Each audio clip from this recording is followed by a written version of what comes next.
भगवान की जय। बोल श्री रामचंद्र भगवान की जय। बोल वाल्मीकि रामायण की जय।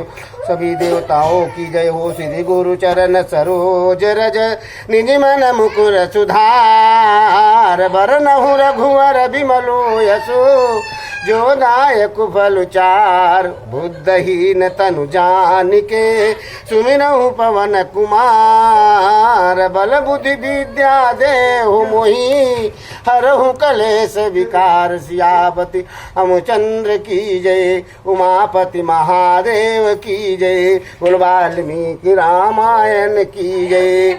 30 श्लोक तक इस किंधा कांड का 42वां सर्ग हम आपको सुनाए थे। उसके आगे सुनिए। योजनानि चतुर्विष्टवराहो नामहि पर्वतः सुवर्ण संगम सुमोहन गाधेररूढालये। योजनानि चतुर्विष्टवराहो नामहि पर्वतः सुवर्ण श्रृंगा समुनः नगाधि वरुणालये। इस उससे आगे समुद्र की अगाध जलराशि से सुवर्णमय शिखरों वाला वराह नामक पर्वत है, जिसका विस्तार 64 योजन की दूरी में है। सुग्रीव जी सबको अपने वानरों को बता रहे हैं कौन कितना बड़ा है, कहाँ पहाड़ पर्वत है। तत्र पायो जरत्युषम नाम जात रूपमयं पुरम। तत्र प्राज्ञ ज्योतिषं नाम जात रूपमयं पुरं। यस्मिन् वसति दुष्टात्मा नरको नाम हि दानवः। तत्र प्राज्ञो ज्योतिषं नाम जात रूपमयं पुरं। यस्मिन् वसति दुष्टात्मा नरको नाम हि दानवः। वहाँ प्राज्ञ ज्योतिष नामक सुवर्णमय नगर है, जिसमें दुष्टात्मा नरक नामक दानव निवास करता है, ये भी बताया। तत्र सानुषु रमेषु विशालासु गुहासु च रावणः सह वैदेह्या मार्गितव्यैस्तरतस्तथा। उस पर्वत के रमणीय शिखरों पर तथा वहाँ की विशाल गुफाओं में सीता सहित रावण की तलाश करनी चाहिए। मतलब जगह जगह बताए दे रहे, सीता ढूंढो, रावण को ढूंढो। तमति क्रम्य शैलेन्द्रम कांचन रात ही दर्शनम। तमतीय क्रम्य शैलेन्द्रम कांचन नाथ दर्शनम। पर्वतः सर्वसौवर्णो धारा प्रसन्न वरायुता। जिसका भीतरी भाग सुवर्णमय दिखाई देता है। उस पर्वतराज वराह को लांघ कर आगे बढ़ने पर एक ऐसा पर्वत मिलेगा जिसका सब कुछ सुवर्णमय है तथा जिसमें लगभग 10 सहस्त्र झरने हैं। तम गंजाश्च वराहाश्च सिंहा व्याघ्राश्च हि सर्वतः। तम गजाश्च वराहाश्च सिंहा व्याघ्राश्च हि सर्वतः। अभिगर्जन्ति सततं तेन शब्देन दर्पितः। उसके चारों ओर हाथी, सुगर, सिंह और व्याघ्र सदा गर्जना करते हैं और अपनी ही गर्जना की प्रतिध्वनि के शब्द में दर्भ में भरकर पुनः दहाड़ने लगते हैं। यस्मिन् हरियः श्रीमान महेंद्र पाकैः शासना। अभिषक्ता सुरई राजा मेघो नाम स पर्वतः। उस पर्वत का नाम मेघगिरी है, जिस पर देवताओं ने हरित रंग के अश्व वाले श्रीमान पाक शासन इंद्र को राजा के पद पर अभिषक्त किया था। तमतिक्रम्य शैलेन्द्रम महेंद्र पर्यपालितम्। तमतिक्रम्य शैलेन्द्रम महेंद्र पर्यपालितम्। षष्टियगिरिय सहस्राणि कांचनानि गमिष्यता। तरुणादिव्यवर्णानि भ्राजमानानि सर्वतः। जातरूपमय वृक्षैः शोभितानि सुपुष्पितैः।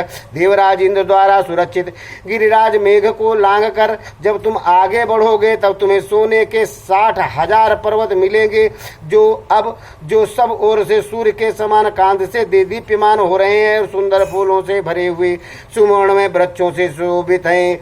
तेषां मध्ये स्थितो राजा मेरुरुतहिम पर्वतः आदित्येन प्रसन्नेन शैलो दत्तवरः पुरः तेनेव मुक्ता शैलेन्द्रा सर्वम् एव तुदाश्रयां मतसा प्रासादाद् भविष्यन्ति दिवा रात्रौ च काञ्चना त्वय्या चापि वत्सन्ति देवगन्धर्वहि दानवा ते भविष्यन्ति भक्ताश्च प्रभया काञ्चन प्रभा।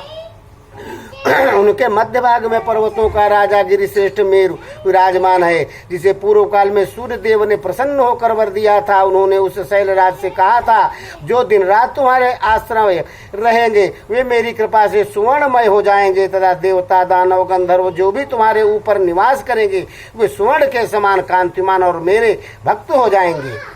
विश्वदेवाच वसवो मरुतश्च दिवौकसः आगत्य पश्चिमां सन्ध्यां मेरुमुत्तमं पर्वतम् आदित्यमुपतीय तिष्ठन्ति तैश्च सूर्यो विभूषिता अदृश्य सर्वभूतानां नामस्तं गच्छति पर्वतम्। विश्वदेव वसु मरुद्रण तथा अन्य देवता सायंकाल में उत्तम पर्वत मेरु पर आकर सूर्य देव की उपास स्थान करते हैं। उनके द्वारा भली भांति पूजित होकर भगवान सूर्य सब प्राणियों को आंखों से ओझल होकर अस्ताचल को चले जाते हैं।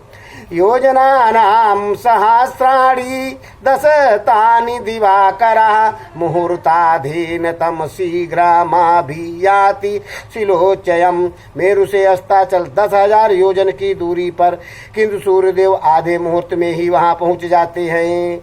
श्रृंगे तस्य महादिव्यं भवनं सूर्यसन्निभं श्रृंगे तस्य महादिव्यं भवनं सूर्यसन्निभं प्रासादागणसंवादं विहितं विश्वकर्मणा। उसके शिखर पर विश्वकर्मा का बनाया हुआ एक बहुत बड़ा दिव्य भवन है, जो सूर्य के समान दीप्तिमान दिखाई देता है। वो अनेक प्रसादों से भरा हुआ है। प्रसादों मतलब उसको महल कहते, प्रसाद मन महल होता है। शोभितं तरुभिनिशनैनार्पचीय समाकुलैः निकेतं पाशहस्तस्य वरुणस्य महात्मना। नाना प्रकार के पक्षियों से व्याप्त विचित्र विचित्र वृक्ष उसकी शोभा बढ़ाते हैं। वो पाशधारी महात्मा वरुण का निवास स्थान है। ये सुग्रीव सब बता रहे भाई वानरों को, बताओ कहाँ कहाँ घूमे होंगे, क्या क्या दिमाग है। अंतरा मेरुमस्तं च तालो दशशिरा महान् जात रूपमया श्रीमान राजते चित्रैः वेदिका। मेरु और अस्ताचल के बीच एक स्वर्णमय ताड़का वृक्ष है, जो बड़ा ही सुंदर है, बहुत ही ऊंचा है। उसके 10 स्कंद बड़ी शाखाएं हैं। उसके नीचे की वेदी बड़ी विचित्र है। इस तरह से वो वृक्ष बड़ी शोभा पाता है।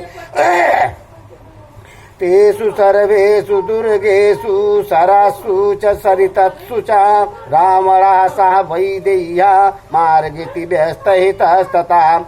वहाँ के उन सभी दुर्गम स्थानों, सरोवरों और सरिताओं में इधर उधर सीता सहित रावण का अनुसंधान करना चाहिए। तत्र तिष्ठति धर्मज्ञा तपसा से नहीं भाविता मेरु सावरण रीतेश ख्यातो वे ब्राह्मणा समा। मेरुगिरी पर धर्म के ज्ञाता महर्षि मेरु सावरणी रहते हैं, जो अपने तपस्या में ऊंची स्थिति को प्राप्त हुए हैं।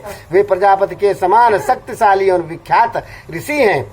पृष्ठभ्यो मेरु सावर्णी महर्षि सूर्य सन्निभा प्रणम्य शिरसा भूमौ प्रावृतिं मैथिलीं प्रति।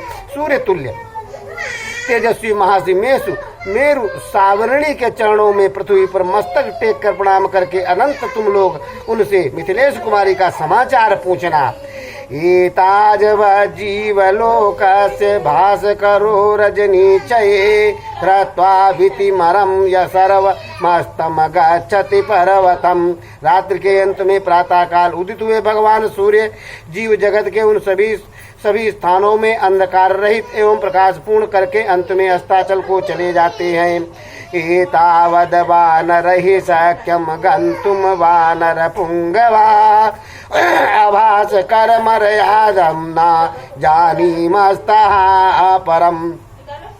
वानर शिरोमणि पश्चिम दिशा में इतनी ही दूर तक वानर जा सकते हैं, उसके आगे न तो सूर्य का प्रकाश ही है और न किसी देश आदि की सीमा ही है, अतः वहां से आगे की भूमि को विषय में मुझे कोई जानकारी नहीं है।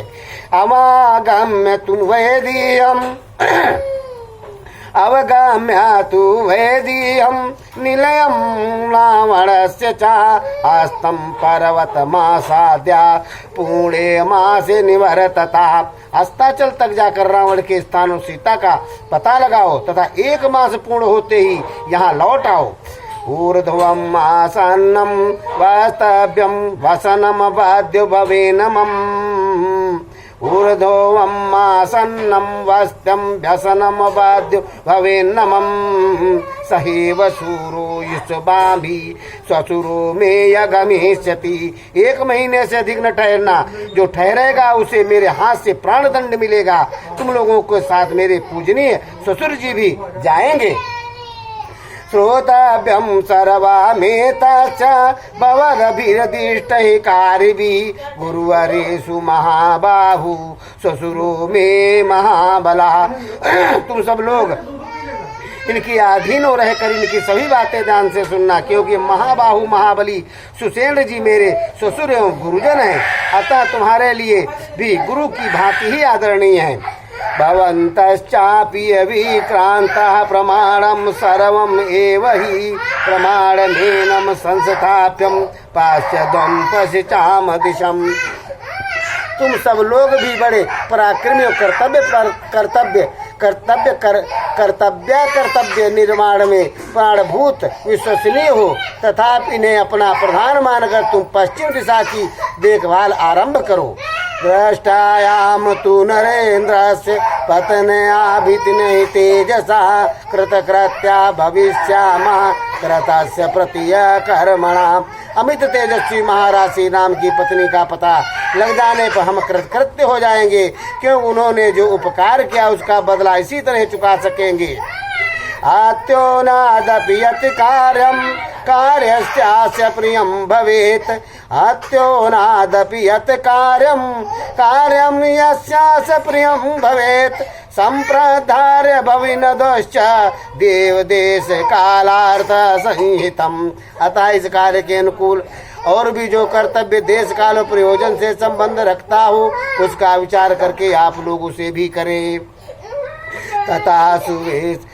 तथा सुषेण प्रमुखा प्लवंगा सुग्रीव वाक्यम निपुणम निशम्य आमंत्र सर्वे प्लवंगाधिपं ते जगमुदिर समतं वरुणाभिगुप्ताम्।